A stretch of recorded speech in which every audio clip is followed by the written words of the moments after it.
우리는 지금 시편 51편에 다윗의 회개를 통해서 계속해서 회개라는 주제로 말씀을 나누고 있습니다. 저와 여러분이 꼭 기억하셔야 할 것이, 하나님께서는 우리가 회개하기도 전에 우리를 이미 품으시려고 모든 준비를 마치고 기다리시는 하나님이시라는 것입니다. 우리가 이 땅에 태어나기 전부터 하나님께서는 우리의 죄를 사하시려고 독생자를 보내셨고, 우리가 이 땅에 존재하기도 전에 예수님께서는 우리 죄를 용서하시려고 십자가에 달려 죽으셨습니다. 그러니까 우리를 구원할 길을 열어놓으신 것입니다. 그러므로 여러분, 회개가 거절받는 사람은 없습니다.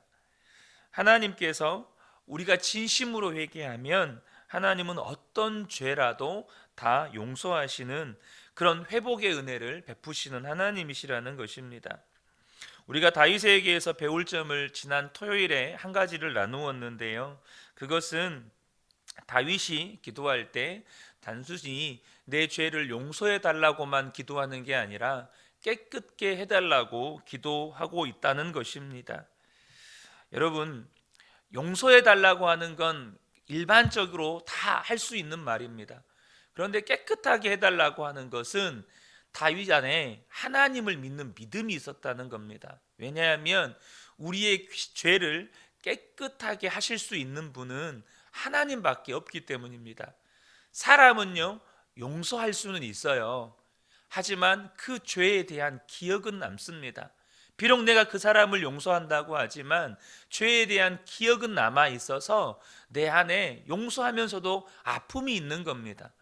그런데 주님은요, 그 죄를 기억하지를 않으십니다. 우리의 죄를 회개하는 자에게서는 기억하지도 않으시고 생각지도 않으신다는 거예요. 사랑하는 성도 여러분, 다윗이 하나님을 믿었기 때문에 이 고백이 나오는 것이죠. 중요한 사실은 이 소원이 다윗에게서부터 나온 것이 아니고 하나님께서 다윗에게 알게 하셨다는 사실입니다. 우리가 6절 하반절 보면 제 마음 깊은 곳에 주님의 지혜를 가르쳐 주셨습니다 라고 다윗이 고백을 합니다. 그러니까 하나님께서 다윗에게 지혜를 주신 거예요. 그래서 7절부터 이제는 깨끗하게 해달라는 기도가 나오는 겁니다. 여러분, 다윗이 하나님께 하나님의 마음에 합한 자라는 평가를 받습니다. 여러분, 이 말은 하나님과 마음이 통하는 사람이었다는 것입니다. 다윗이요, 하나님의 마음을 안 거예요. 우리 죄를 씻어주기 원하시는 그 하나님의 마음을 다윗이 안 것입니다.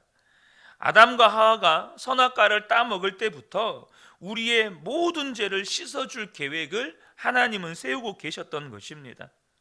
그래서 다윗이 시편 51편을 기도할 때 하나님께서 다윗의 죄를 씻어주려고 하신 게 아니고 하나님이 이미 우리의 모든 죄를 씻어주시려는 계획을 가지고 계셨고, 다윗은 그것을 하나님이 지혜를 주시니까 그거를 알게 된 겁니다.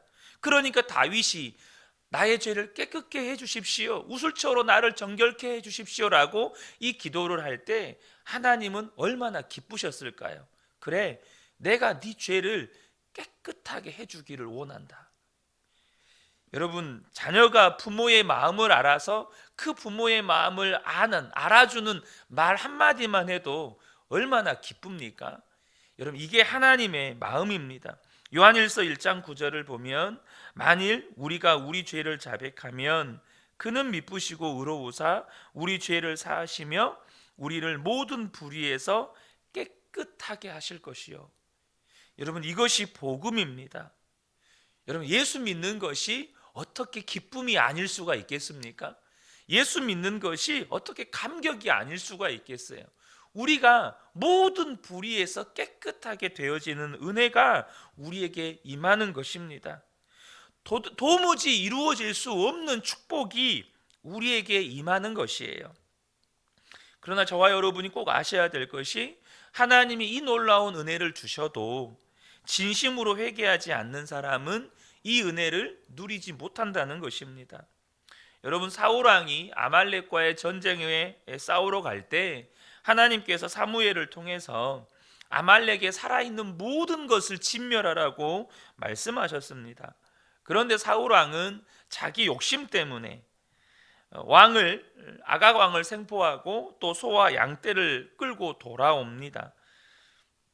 하나님께서 사무엘 선지자를 보내서 사울 왕을 책망하시고 하나님께서 사울 왕을 버렸다는 사실까지 통보하십니다.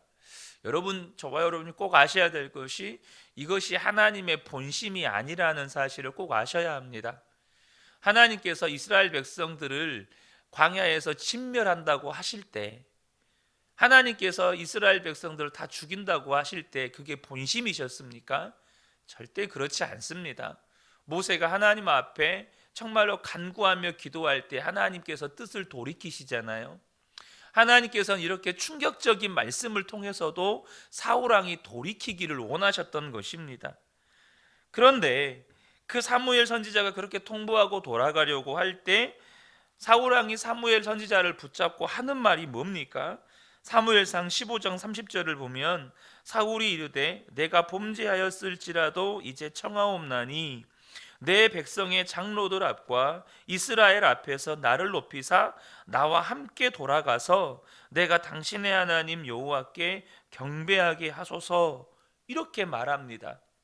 그러니까 사울 왕이 하는 말이 뭐냐면 내가 죄 지은 거 좋다, 또 하나님이 나를 버리신 것도 좋다. 그런데 지금은 이스라엘 장로들과 백성들은 그 사실만은 모르게 해달라. 겉으로라도 나를 백성들과 장로들 앞에서 높여달라. 지금 이것을 요청하는 겁니다. 여러분, 이런 사람들도 있습니다. 진짜 회개하지 않는 사람들도 있어요.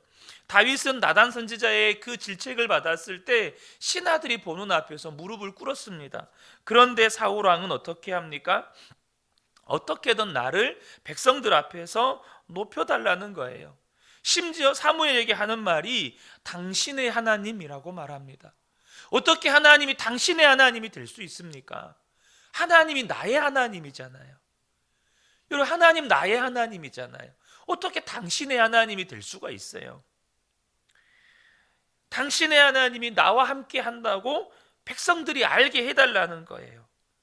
여러분, 진짜 회개하지 않는 사람들도 있습니다. 그러면 하나님께서 이 죄를 씻어주시는 은혜를 베푸셨는데도 여러분, 아무런 소용이 없게 되는 것입니다.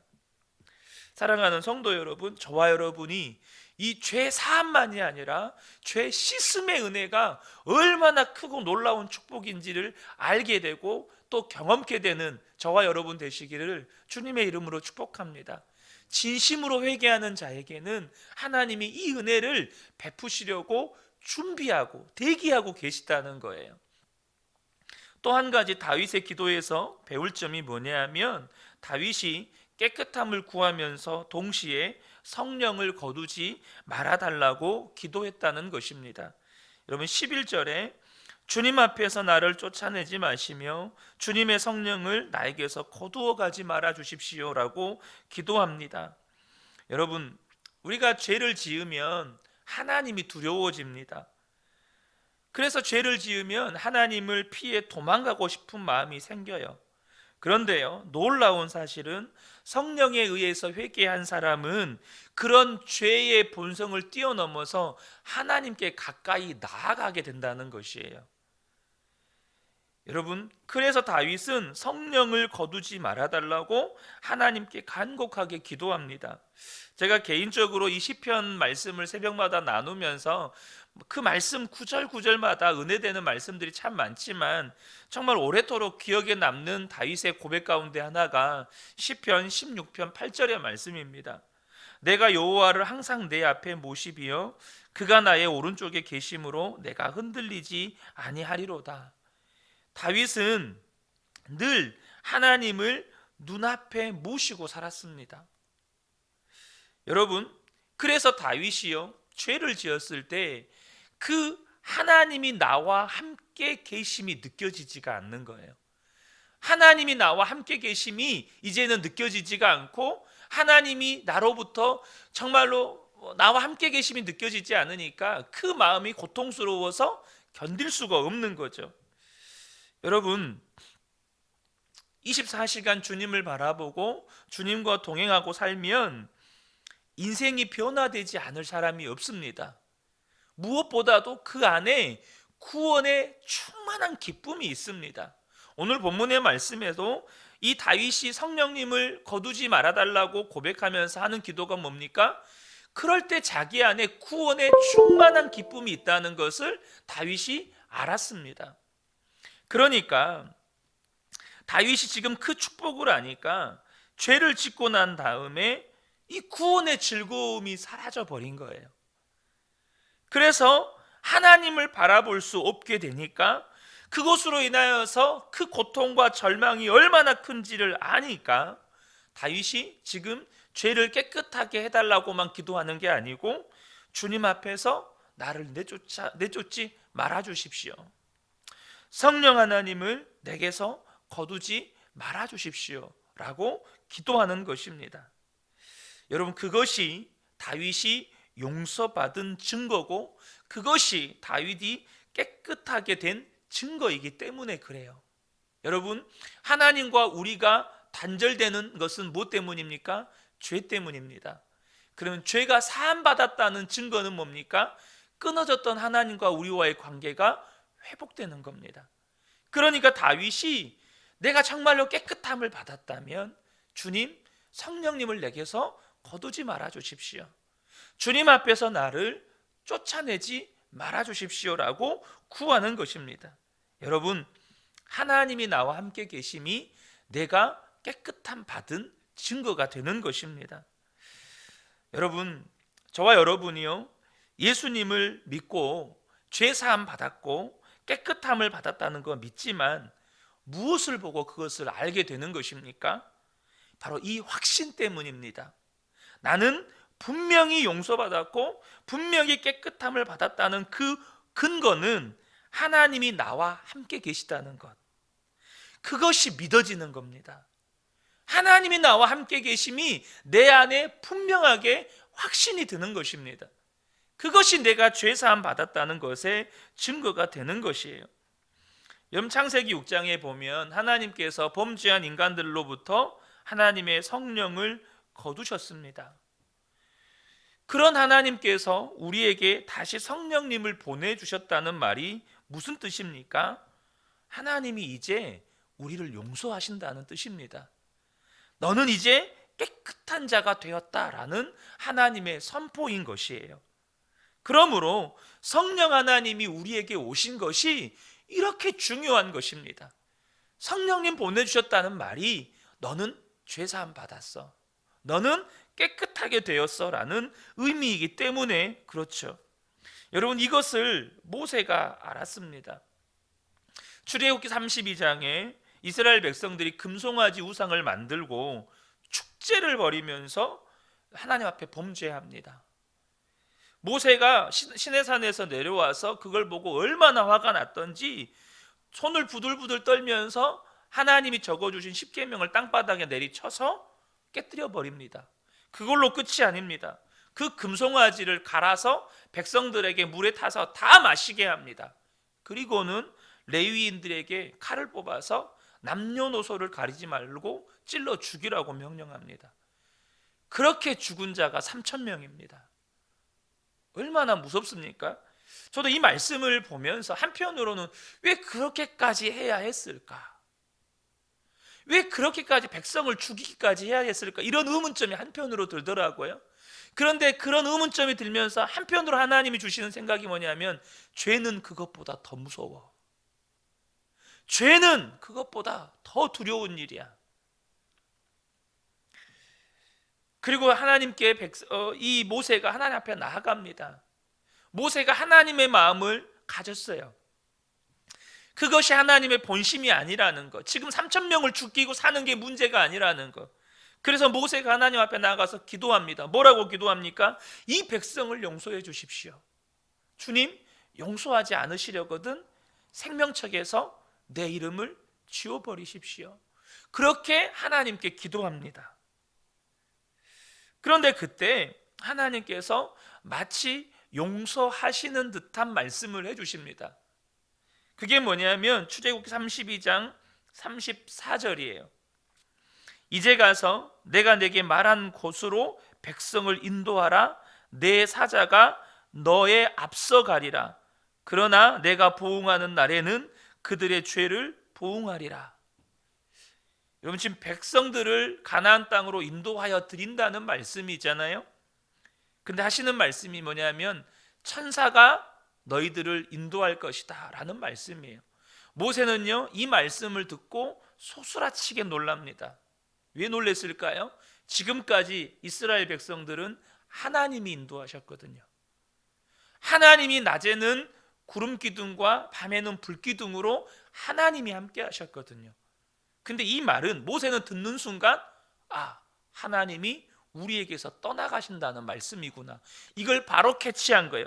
그래서 33장 2절과 3절을 보면 내가 사자를 너보다 앞서 보내어 가나안 사람과 아모리 사람과 헷 사람과 브리스 사람과 히윗 사람과 여부수 사람을 쫓아내고 너희를 적과 꿀이 흐르는 땅에 이르게 하려니와 나는 너희와 함께 올라가지 않겠다라고 말씀하십니다. 여러분, 이 말씀이 얼마나 두려운 말씀인지 모세는 알았어요. 그래서 하나님 앞에 펄쩍펄쩍 뛰면서 하나님 안 됩니다. 절대 안 됩니다. 무슨 말씀이세요? 어떻게 천사만 보내서 우리를 인도하신다고 하십니까? 어떻게 하나님이 함께 가지 않으신다고 말씀하십니까? 그래서 모세가 하는 말씀이 15절과 16절에 모세가 여호와께 아뢰되 주께서 친히 가지 아니하시려거든 우리를 이곳에서 올려보내지 마옵소서. 나와 주의 백성이 주의 목전에 은총을 입은 줄을 무엇으로 알리이까? 주께서 우리와 함께 행하심으로 나와 주의 백성을 천하 만민 중에서 구별하심이 아니니이까. 여러분, 모세의 기준은 나의 하나님이 우리를 깨끗하게 하신 증거, 우리가 다른 백성들과 구별된 그 증거, 그것은 하나님이 함께 하심이었습니다. 그래서 모세가 그래 내가 너희들과 함께 가겠다라고 말씀을 하시거든요. 그러면서도 그 증거로 모세가 구하는 게 뭐였냐면 내게 하나님의 영광을 보여주십시오, 이거였습니다. 주님이 진짜 나와 함께 하신다는 그 증거로 하나님의 영광 보여주세요. 여러분, 모세는요 천사들이 인도하는 거 얼마나 놀랍습니까? 가나안 땅으로 들어가는 거 얼마나 놀라워요?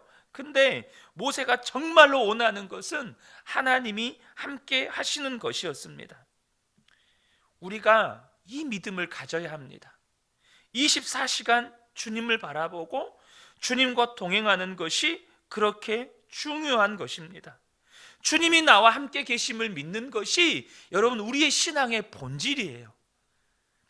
8절에 기쁨과 즐거움의 소리를 들려주십시오라고 다윗이 고백합니다. 주님이 나와 함께 하시니 주님의 음성이 들려지는 것입니다. 그것이 내가 용서받은 자고 깨끗함을 받은 증거니까요. 사랑하는 성도 여러분, 주님을 바라보는 눈이 열려야 합니다. 주님이 나와 함께 계시는 것이 믿어지는 것, 그것 자체가 나는 깨끗해진 사람이라는 뜻입니다. 사랑하는 성도 여러분, 우리가 주님을 바라보지 못한다면 우리가 아무리 죄사함을 받았다고 믿는다고 할지라도 우리의 삶은 용서받은 자의 삶, 깨끗하게 된 자의 삶을 여러분 살아내지를 못합니다. 무슨 말이냐면 여러분 1만 달란트의 빚진 자가 100데나리온 빚을 1만 달란트 빚을 탕감받은 이 종이 100데나리온 빚진 친구를 용서하지를 못합니다. 여러분 1만 달란트를 탕감받았잖아요. 근데 100데나리온을 빚진 자를 용서를 못해요. 이게 무슨 의미일까요? 내가 용서받았다는 기억만 가지고 사는 거예요. 무슨 말이냐면 내가 예수 믿고 죄사함 받고 지옥 갈 자가 천국 갈 자가 되고 내가 내 모든 죄가 깨끗하게 여김을 받았다는 사실을 처음 깨닫게 되었을 때 우리가 얼마나 감격하고 얼마나 감동하고 얼마나 기뻐하고, 그래서 정말로 이 세상에 용서하지 못할 사람이 없을 것 같습니다. 그 감격이 있었어요. 예수를 믿은 사람들이라면 이 기쁨과 감격들이 다 한 번쯤은 있어요. 근데요, 10년이 지나고 20년이 지나고 그래서 이 은혜 받은 감격이 다 사라지고 은혜 받은 기억만 가지고 살면 화도 잘 내고 짜증도 잘 내고 미운 사람도 많고 용서 안 되는 사람도 많아지는 거예요. 무슨 말입니까? 내가 용서받고 깨끗함 받은 그 한 번의 체험, 그 한 번의 기억으로는 여러분 우리가 그 실제적인 삶을 못 사는 거예요. 오늘도 나와 함께 계신 주님, 오늘도 십자가 지신 그 주님이 나와 함께 계심이 믿어질 때, 그 주님을 바라보게 될 때 여러분 이 은혜가 내게 실제가 되는 것입니다. 사랑하는 성도 여러분, 저와 여러분이요, 그 은혜를 날마다 누리게 하시려고 주님이 우리에게 오신 것입니다. 하나님이 그저 용서만 하기를 원하시는 게 아니고 깨끗하게 하시려고 이미 십자가에서 그 일을 다 이루셨습니다. 사랑하는 성도 여러분, 우리가 깨끗함을 받은 증거는요, 주님이 나와 함께 계심입니다. 저와 여러분이 오늘도 그 주님을 바라보며 살아가시기를 축복합니다. 그 주님 바라보며 살면서 그 깨끗하게 됨의 은혜, 정말로 그 구원의 기쁨, 여러분 오늘도 매 순간순간 누리면서 살아가게 되시기를 예수님의 이름으로 축복합니다. 아멘.